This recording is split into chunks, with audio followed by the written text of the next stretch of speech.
Welcome back to another tutorial from the Army Painter, and we have none other than Tyler Mengel in the studio to prove that all is in fact dust, as he paints up the Tzeentch following sorcerers from Prospero.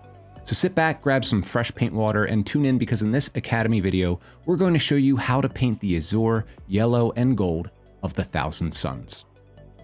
Recently, Tyler teamed up with Thomas to put together a handy Thousand Suns themed paint bundle over on our web store, which makes it super easy to get the right paints added to your cart so you can follow along at home. The bundle includes 9 colors from our high coverage War Paints Fanatic range, perfectly suited for the Sons of Magnus. All you need is your favorite brush and some standard colors like black, white, and a standard metallic, and you're ready to get started. Jumping right in, Tyler began with a 2-in-1 primer and base coat using our Hydra Turquoise Color Primer Spray. Using color primers is a great way to save loads of time and get the perfect canvas to begin your project all in one go. If you're using a black, white, or gray color primer, you can achieve the same effect by using the Fanatic version of Hydra Turquoise or Deep Azure from the War Paints Fanatic range. We'll use Brigade Gray and a Wargamer character brush to base coat the loincloth on this Rubric Marine. Please excuse Tyler's unorthodox grip. He may paint like a toddler with a vendetta. It is less grip and more hostage situation, but Tyler's proof that it doesn't matter how you hold the brush, because you'll see by the end of this tutorial how talented of a painter he is. Now, it's always a good idea with your lighter colors to thin them with some clean water and apply it in 2 thin coats. Next, we're going to apply a shade using War Paints Fanatic Blue Tone Wash. You'll apply this all over the armor of the miniature and the loincloth to add depth to the details. This specially designed paint is transparent, and the capillary action of the formula allows the deep pigments to flow into the recesses. Once the wash is time to dry, use Turquoise Siren to apply your first highlights to the armor. Tyler is using a Wargamer character brush here, which is the perfect size for pulling layered highlights and edge highlights. Thin your paint with clean water or our War Paint Stabilizer for added control for these detailed techniques.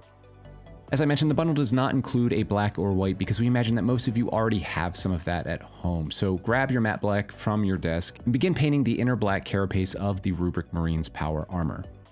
You can also use this as the base tone for future metallics and the bolter casing. Just be as neat as you can. If you do paint outside the lines, you can always clean up your mistakes with Hydra Turquoise or Deep Azure.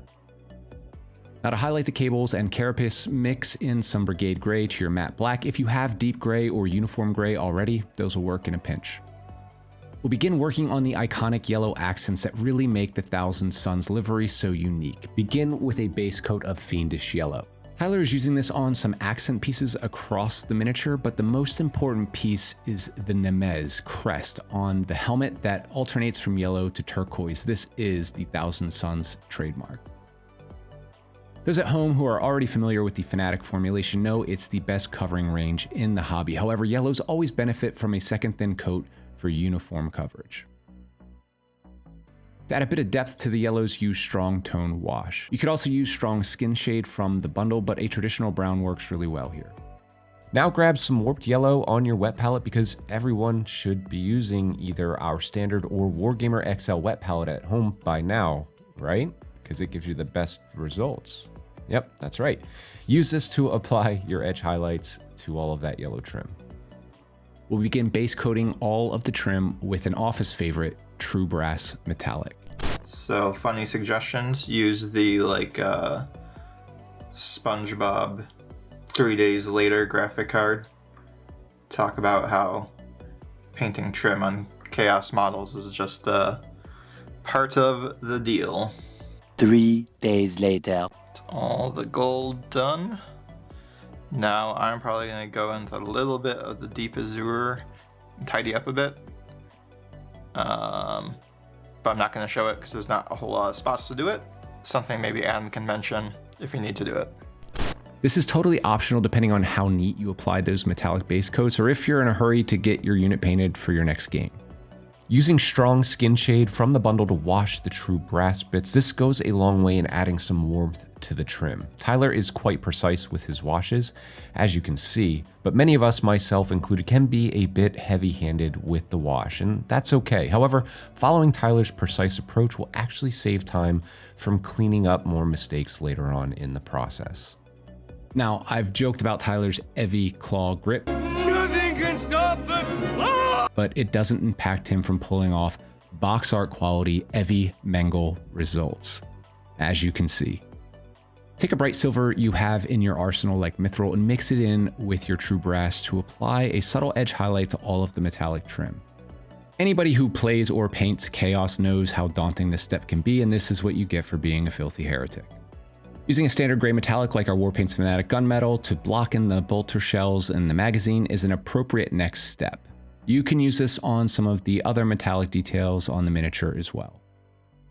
Once applied, wash that down with your preferred black or brown tone. We're using dark tone here. And we'll follow that up with a gentle highlight of mithril. We'll finish off that loincloth that we started with at the beginning of the tutorial with a highlight of matte white. And you'll also want to use this to carefully paint in the lenses on the Rubric Marine's helmet. Now I'm watering down the white quite a bit to get these little runes on the side of the gun, so that it basically flows right in there. This is a great pro tip, and using the Warpaint Stabilizer to thin your paint will ensure that no matter how thin you go, the pigment dispersion will stay uniform. It's okay if it gets a little on the sides because it'll add to the glowing effect we're gonna do. You just want most of the white to be in the lines. That's exactly right, Tyler, because when you use your data system glow or any of the glow effects from the Warpaint's Fanatics effects range, when that's applied over the thin excess painting, it's just going to assist in creating this fluorescent glowing effect. Base your miniature with your favorite Battlefield's products and tufts to match your theme or army, and your Rubric Marine is complete. We're always looking for ways to make miniature painting faster, easier, and more fun, and these themed bundles take a lot of the guesswork out of it for you at home. Be sure to visit thearmypainter.com to check out this Thousand Suns bundle and others like a Space Wolf armor bundle, Eldari aspect host bundles, Death Guard, World Eaters. We've got true metallic metal, non-metallic metal, and even basing bundles for you. Just head to www.thearmypainter.com or visit your friendly local retailer to learn more.